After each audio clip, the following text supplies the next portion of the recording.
ಎಲ್ರಿಗೂ ನಮಸ್ಕಾರ. ಒಂದು ಪ್ರಾಚೀನ ಆಚರಣೆ ನಮ್ಮ ನಂಬಿಕೆಗಳ ಬಗ್ಗೆ ನಿಜವಾಗ್ಲೂ ಏನೆಲ್ಲ ಹೇಳಬಲ್ದು ಅಂತ ಯೋಚಿಸಿದ್ದೀರಾ? ಇವತ್ತು ನಾವು ಅಜಾಜೇಲ್ ಮೇಕೆಯ ಹಿಂದಿರುವ ಆ ನಿಗೂಢ ಅರ್ಥವನ್ನ ಭೇದಿಸೋಣ. ಇದು ಪಾಪ ಮತ್ತು ಸುಳ್ಳಿನ ಬಗ್ಗೆ ನಾವು ಯೋಚಿಸೋ ರೀತಿಯನ್ನೇ ಬದಲಾಯಿಸಬಹುದು. ಒಂದು ಕ್ಷಣ ಕಲ್ಪನೆ ಮಾಡ್ಕೊಳ್ಳಿ. ಪಾಪದ ಭಾರವನ್ನೆಲ್ಲ ಹೊತ್ತ ಒಂದು ಮೇಕೆ. ಅದನ್ನ ಮರುಭೂಮಿಯೊಳಗೆ ಅಟ್ಟಲಾಗ್ತಿದೆ. ಇದೊಂದು ತುಂಬಾನೇ ಶಕ್ತಿಯುತವಾದ ಸಂಕೇತ ಅಲ್ವಾ? ಆದರೆ ಈ ಆಚರಣೆಯ ನಿಜವಾದ ಉದ್ದೇಶವಾದರೂ ಏನು? ಶತಮಾನಗಳಿಂದಲೂ ಇದು ನಮ್ಮನ್ನು ಕಾಡ್ತಾ ಇರೋ ಪ್ರಶ್ನೆ. ಸಾಮಾನ್ಯವಾಗಿ ಈ ಮೇಕೆ ನಮ್ಮ ಪಾಪಗಳೆಲ್ಲ ಹೊತ್ಕೊಂಡು ಹೋಗುತ್ತೆ ಅಂತ ನಾವು ಕೇಳಿರ್ತೀವಿ. ಆದರೆ ಮೂಲಗ್ರಂಥ ಒಂದು ಅಚ್ಚರಿಯ ವಿಷಯವನ್ನ ನಮ್ಮ ಮುಂದಿಡುತ್ತೆ. ಒಂದು ವೇಳೆ ಅದರ ಉದ್ದೇಶ ಪಾಪವನ್ನ ಹೊರೋದಲ್ಲ, ಬದಲಿಗೆ ಒಂದು ವಂಚನೆಯನ್ನ, ಒಂದು ಸುಳ್ಳನ್ನ ಅದರ ಮೂಲಕ್ಕೆ ವಾಪಸ್ ಕಳಿಸೋದಾಗಿದ್ರೆ, ಬನ್ನಿ ಈ ಒಂದು ಆಳವಾದ ಸಾಧ್ಯತೆಯನ್ನ ನಾವೆಲ್ಲ ಒಟ್ಟಿಗೆ ಸೇರಿ ಅನ್ವೇಷಿಸೋಣ. ಸರಿ, ಮೊದಲಿಗೆ ಈ ಆಚರಣೆ ಬಗ್ಗೆ ಸಾಮಾನ್ಯವಾಗಿ ಎಲ್ರೂ ಏನ್ ನಂಬಿದ್ದಾರೆ ಅಂತ ನೋಡೋಣ. ಸ್ಕೇಪ್ಗೋಟ್ ಅನ್ನೋ ಪದವನ್ನ ನಾವೆಲ್ಲ ಕೇಳಿರ್ತೀವಿ. ಅಂದ್ರೆ ಬೇರೆಯವರ ಪಾಪವನ್ನೆಲ್ಲ ತನ್ನ ಮೇಲೆ ಹೊತ್ತುಕೊಂಡು ಅವರನ್ನ ಶುದ್ಧೀಕರಿಸಕ್ಕೆ ದೂರ ಕಳಿಸಲ್ಪಡೋ ಒಂದು ಬಲಿಪಶು. ಇದು ಕೇಳೋಕೆ ಸರಳವಾದ ವಿವರಣೆ ಅನಿಸ್ಬಹುದು, ಆದ್ರೆ ಕಥೆ ಇಲ್ಲಿಗೆ ಮುಗಿಯಲ್ಲ. ಆದ್ರೆ ಇಲ್ಲೊಂದು ದೊಡ್ಡ ಟ್ವಿಸ್ಟ್ ಇದೆ. ಈ ಮೂಲ ಗ್ರಂಥದ ಪ್ರಕಾರ ಯಾರು ಪಶ್ಚಾತ್ತಾಪ ಪಡ್ತಾರೋ ಅವರ ಪಾಪಗಳಿಗೆ ಈಗಾಗಲೇ ಯೇಸುವಿನ ತ್ಯಾಗದಿಂದ ಪರಿಹಾರ ಸಿಕ್ಕಿರುತ್ತೆ. ಹಾಗಿದ್ಮೇಲೆ ಈ ಎರಡನೇ ಮೇಕೆಯ ಅವಶ್ಯಕತೆ ಏನಿದೆ? ಅದರ ಪಾತ್ರ ಪಾಪವನ್ನ ನಿವಾರಿಸೋದಕ್ಕಿಂತ ಏನಾದ್ರೂ ದೊಡ್ಡದು ಇರ್ಬೋದು. ಇಲ್ಲಿಯೇ ನೋಡಿ ನಮ್ಗೆ ಆ ಮೂಲಭೂತ ವ್ಯತ್ಯಾಸ ಕಾಣಿಸೋದು. ಈ ಆಚರಣೆ ಅನ್ನೋದು ಪಾಪವನ್ನ ಟ್ರಾನ್ಸ್ಫರ್ ಮಾಡೋದ್ರ ಬಗ್ಗೆ ಅಲ್ಲ, ಬದಲಿಗೆ ಇದು ಪಾಪಕ್ಕೆ ಕಾರಣವಾದ ಆ ಸುಳ್ಳನ್ನ ಅದರ ಮೂಲಕ್ಕೆ, ಅಂದ್ರೆ ಸೈತಾನನ್ಗೆ ವಾಪಸ್ ಕಳಿಸೋ ಒಂದು ಸಾಂಕೇತಿಕ ಕ್ರಿಯೆ. ಇದು ಕೇವಲ ರಿಸಲ್ಟ್ ಅಲ್ಲ, ಬದಲಿಗೆ ಕಾರಣದ ಮೇಲೆ ಫೋಕಸ್ ಮಾಡುತ್ತೆ.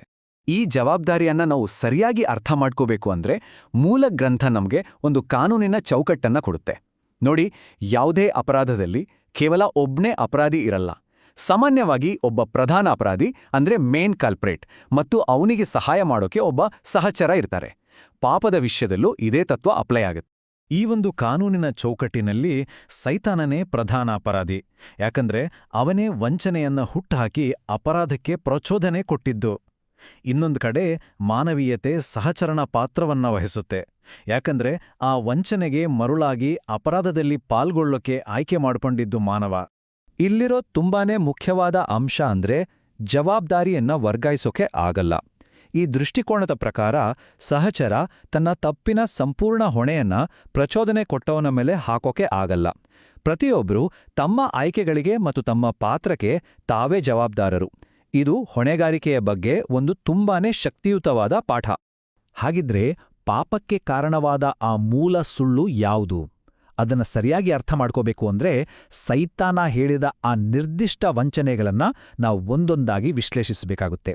ಮೊದಲನೇ ಸುಳ್ಳು, ಮತ್ತು ಬಹುಶಃ ಅತ್ಯಂತ ಧೈರ್ಯದ ಸುಳ್ಳು ಅಂದ್ರೆ ಇದೇ: ನೀವು ಖಂಡಿತವಾಗಿಯೂ ಸಾಯೋದಿಲ್ಲ.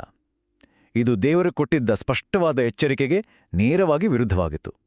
ಇದು ದೇವರ ಮಾತಿನ ಮೇಲೆ ಅನುಮಾನ ಹುಟ್ಟಿಸಿ ಅವಿಧೇಯತೆಯ ಪರಿಣಾಮಗಳನ್ನು ಕಡೆಗಣಿಸುವ ಒಂದು ದೊಡ್ಡ ಪ್ರಯತ್ನವಾಗಿತ್ತು. ಎರಡನೇ ಸುಳ್ಳು ಮಾನವನ ಅಹಂಕಾರ ಮತ್ತು ಆಸೆಯನ್ನೇ ಟಾರ್ಗೆಟ್ ಮಾಡಿಟ್ಟು, ನೀವು ದೇವರಂತೆ ಆಗುವಿರಿ.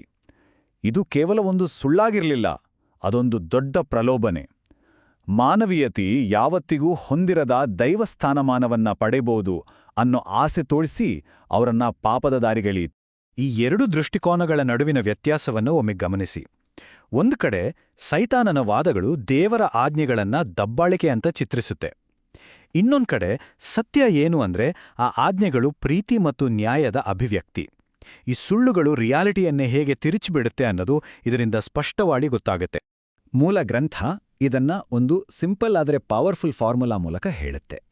ಸೈತಾನದ ಸುಳ್ಳು ಜೊತೆಗೆ ಮಾನವೀಯತೆಯ ಸ್ವಂತ ಆಸೆ, ಇವೆರಡೂ ಸೇರಿ ಪಾಪ ಮಾಡುವ ಇಚ್ಛೆಯನ್ನ ಸೃಷ್ಟಿ ಮಾಡ್ತು.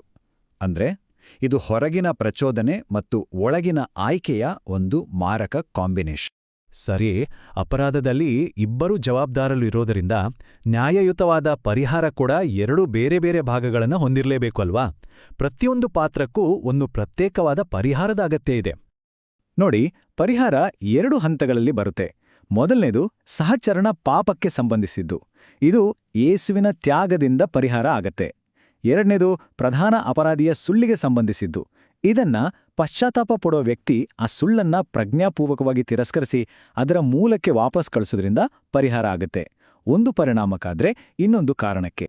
ಹಾಗಿದ್ರೆ ಈ ಥಿಯಾಲಜಿಕಲ್ ವ್ಯತ್ಯಾಸ ನಮ್ಮ ನಿಜ ಜೀವನದಲ್ಲಿ ಯಾಕೆ ಮುಖ್ಯ? ಯಾಕಂದ್ರೆ ಇದು ನಂಬಿಕೆಯನ್ನ ಕೇವಲ ಒಂದು ಬೌದ್ಧಿಕ ಒಪ್ಪಿಗೆಯಿಂದ ಒಂದು ಸಕ್ರಿಯ ಕ್ರಿಯೆಯಾಗಿ ಬದಲಾಯಿಸುತ್ತೆ. ಸುಳ್ಳನ್ನ ಹಿಂದಿರುಗಿಸೋದು ಅಂದ್ರೆ ಸುಮ್ಮನೆ ಯೋಚನೆ ಮಾಡೋದಲ್ಲ, ಅದೊಂದು ನಿರ್ಧಾರ ಮತ್ತು ಅದೊಂದು ಕ್ರಿಯೆ. ಒಬ್ಬ ವ್ಯಕ್ತಿ ನಿಜವಾಗ್ಲೂ ಸುಳ್ಳನ್ನ ತಿರಸ್ಕರಿಸಿದಾಗ ಅದರ ಫಲಿತಾಂಶಗಳು ಸ್ಪಷ್ಟವಾಗಿ ಕಾಣಿಸುತ್ತೆ. ಅದು ಕೇವಲ ಮಾಡಿದ ಪಾಪವನ್ನ ದ್ವೇಷಿಸೋದಲ್ಲ, ಬದಲಿಗೆ ವಂಚನೆ ಮಾಡಿದವನನ್ನೇ ದ್ವೇಷಿಸೋದು. ಪಾಪ ಮಾಡುವ ಇಚ್ಛೆಯನ್ನ ಸಂಪೂರ್ಣವಾಗಿ ಬಿಟ್ಟು ಮತ್ತೆಂದೂ ಪಾಪ ಮಾಡಲ್ಲ ಅಂತ ದೃಢ ನಿರ್ಧಾರ ಮಾಡೋದು. ಇದು ಕೆಲಸಗಳ ಮೂಲಕ ಕಾಣಿಸಿಕೊಳ್ಳುವ ನಂಬಿಕೆ. ಇಲ್ಲಿರೋ ನಿರ್ಣಾಯಕ ಸತ್ಯ ಅಂದ್ರೆ ನಂಬಿಕೆ ಬರೀ ಮಾತಲ್ಲ, ಅದು ನಮ್ಮ ಕ್ರಿಯೆಗಳಲ್ಲಿ ಸಾಬೀತಾಗ್ಬೇಕು. ಅಂತಿಮ ತೀರ್ಪು ನಾವೇನ್ ಹೇಳ್ತೀವಿ ಅನ್ನೋದರ ಮೇಲೆ ಅಲ್ಲ, ನಮ್ಮ ಬದಲಾದ ಜೀವನ ಮತ್ತು ನಮ್ಮ ಕೆಲಸಗಳ ಮೇಲೆ ಆಧಾರಪಟ್ಟಿರುತ್ತೆ. ಕ್ರಿಯೆಯೇ ನಂಬಿಕೆಯ ಅಂತಿಮ ಮತ್ತು ಪ್ರಶ್ನಾತೀತ ಪುರಾವೆ. ಹೀಗೆ ನಾವು ನಮ್ಮ ವಿಶ್ಲೇಷಣೆಯ ಕೊನೆಯ ಹಂತಕ್ಕೆ ಬರ್ತಾ ಇದ್ದೀವಿ. ಪಾಪಕ್ಕೆ ಪರಿಹಾರ ಸಿಕ್ಕಿ ನಂಬಿಕೆ ಕ್ರಿಯೆಯಾದ ಮೇಲೆ ಉಳಿದಿರೋದು ಒಂದೇ ಒಂದು ಸಾಂಕೇತಿಕ ಕ್ರಿಯೆ, ಆ ಸುಳ್ಳನ್ನ ಅದರ ಮೂಲಕ್ಕೆ ವಾಪಸ್ ಕಳಿಸೋ ಅಂತಿಮ ತಿರಸ್ಕಾರ. ಮತ್ತು ಈಗ ನಾವು ಎಲ್ಲಿಂದ ಶುರು ಮಾಡಿದ್ವೋ ಆ ಪ್ರಾಚೀನ ಆಚರಣೆ ಈಗ ಸಂಪೂರ್ಣವಾಗಿ ಒಂದು ಹೊಸ ಅರ್ಥವನ್ನ ಪಡ್ಕೊಳ್ತದೆ. ಆ ಮೇಕೆಯ ಮೇಲೆ ಕೈಯಿಡೋದು ಅಂದ್ರೆ ಸುಮ್ಮನೆ ಪಾಪವನ್ನ ವರ್ಗಾಯಿಸೋದಲ್ಲ, ಬದಲಿಗೆ ಅದು ಪಾಪ ಮಾಡುವ ಇಚ್ಛೆಯನ್ನ, ಆ ಮೂಲ ಸುಳ್ಳನ್ನ ಅದಕ್ಕೆ ಕಾರಣನಾದವನಿಗೆ ಪ್ರಜ್ಞಾಪೂರ್ವಕವಾಗಿ ವಾಪಸ್ ಕಳಿಸೋ ನಿರ್ಧಾರದ ಸಂಕೇತವಾಗಿದೆ. ಹಾಗಿದ್ರೆ ಈ ಇಡೀ ವಿಶ್ಲೇಷಣೆ ನಮ್ಮ ಮುಂದೆ ಒಂದು ಆಳವಾದ ಪ್ರಶ್ನೆಯನ್ನ ಇಡುತ್ತೆ. ನಾವು ಆ ಸುಳ್ಳನ್ನ ಅದರ ಮೂಲಕ್ಕೆ ವಾಪಸ್ ಕಳಿಸಿದ್ರೆ ನಮ್ಮ ಮೇಲೆ ಉಳಿಯೋ ಜವಾಬ್ದಾರಿ ಯಾವುದು? ನಮ್ಮ ಆಯ್ಕೆಗಳು, ನಮ್ಮ ಕ್ರಿಯೆಗಳು ಮತ್ತು ನಮ್ಮ ನಂಬಿಕೆಯನ್ನ ಸಾಬೀತುಪಡಿಸುವ ಹೊಣೆಗಾರಿಕೆ. ಈ ಬಗ್ಗೆ ಯೋಚನೆ ಮಾಡಿ. ಮುಂದಿನ ವಿಶ್ಲೇಷಣೆಯಲ್ಲಿ ಮತ್ತೆ ಭೇಟಿಯಾಗೋಣ.